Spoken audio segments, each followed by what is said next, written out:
Welcome back to Rekt Radio, the only place where you get your crypto news with a side of sunshine and a whole lot of, well, coal.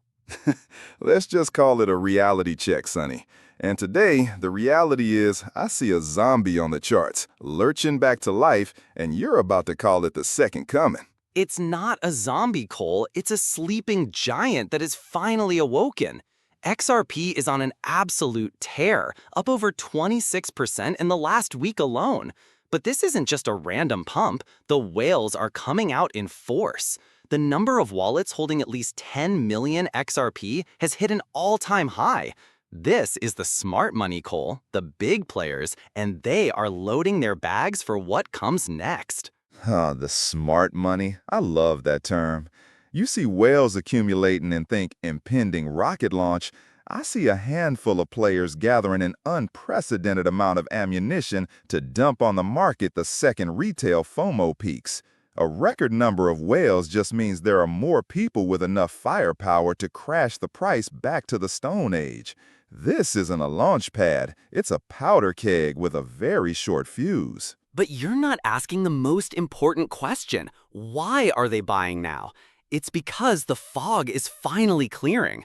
I was reading a fascinating piece on this. The CEO of Bitwise, a major asset manager, he's talking about the elephant in the room. He thinks Ripple could eventually move to take full control of the XRP ledger. Wait, let me jump in here. Full control? Did I hear that right? So after years of screaming, "We are decentralized," they're just going to give up and admit it's a corporate database? That is the most bearish thing I have ever heard. That's not a feature, it's a confession. But Cole, you're missing the point. This is the end game. This is what unlocks the entire system for global institutions. Think about it from a bank's perspective. They don't want to deal with a nebulous, decentralized entity. They want a contract, a service agreement, a single throat to choke. If Ripple takes control, XRP becomes the most enterprise-friendly, regulatory-compliant digital asset on the planet overnight. It's the ultimate catalyst. It's the ultimate betrayal of the entire principle of cryptocurrency.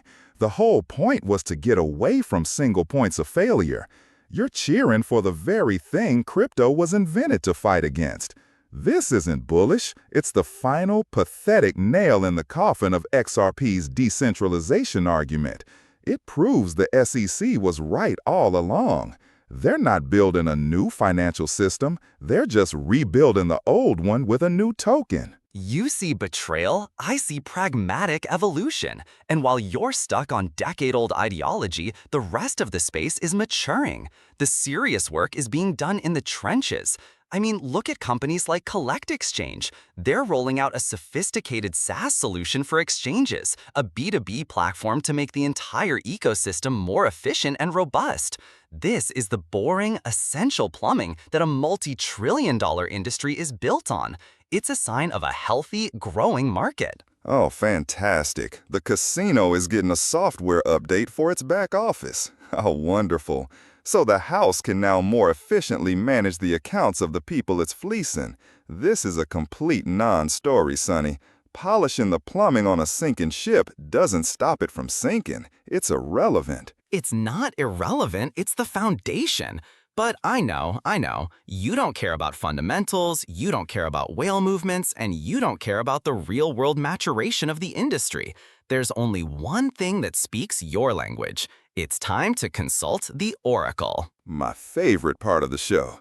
Let's put your corporate coin fantasies to the test and see what the cold, hard numbers on the Bitcoin chart are telling us. I am pulling up the TradingView technical analysis right now. Let's see what the charts think of this supposed maturation. Let's do it. As always, we start with the big picture, the 1-month chart, to see the defining trend. I have it open, and the summary is a strong buy. The moving averages are a strong buy. The oscillators are a strong buy. It's a trifecta of bullishness, Cole. The macro trend is an iron-clad fortress. Checkmate. Oh, Sonny, you love looking at that history book. The monthly chart is a postcard from the past. It's still glowing from last month. It has zero bearing on the battle being fought right now. Zoom in. What's happening on the weekly chart? All right, the 1-week chart, the summary is still a strong buy. The moving averages are a strong buy. The trend is our friend, Cole. The momentum is undeniable. This isn't a fluke, it's a sustained move. But hang on a second, Sonny. Don't just read the headlines. Read the fine print. What do the weekly oscillators say? The part of the chart that measures real-time momentum, not the echoes of the past. The oscillators are neutral, which is perfectly healthy. It shows the market is consolidating, building a higher base after a powerful move. It's a strategic pause. It's the market catching its breath before the next sprint. A neutral reading here is a sign of immense strength. It's not a launch pad, it's a plateau right before a cliff.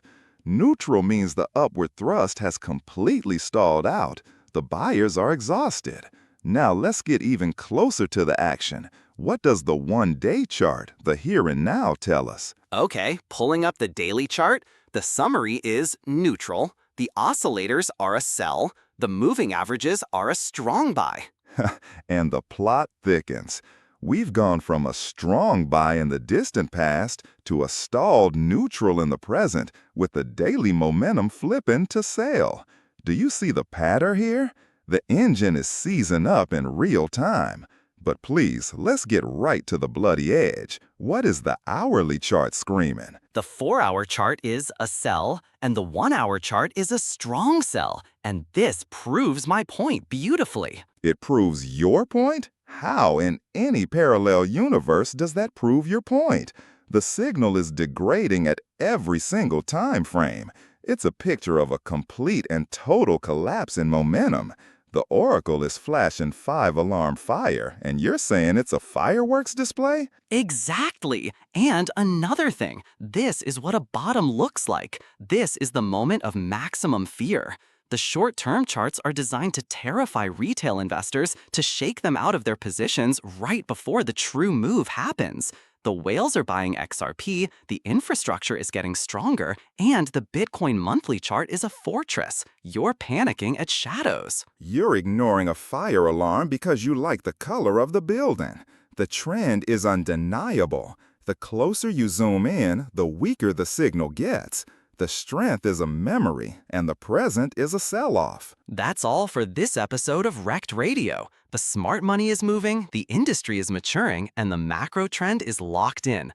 Don't let the short-term noise and the doomsayers shake you out of what's clearly the next phase of the cycle. Stay bullish. My final thought, the narratives are getting desperate, the zombie coins are pumping, and the charts are showing a clear, cascading failure from the long term down to the bleeding edge.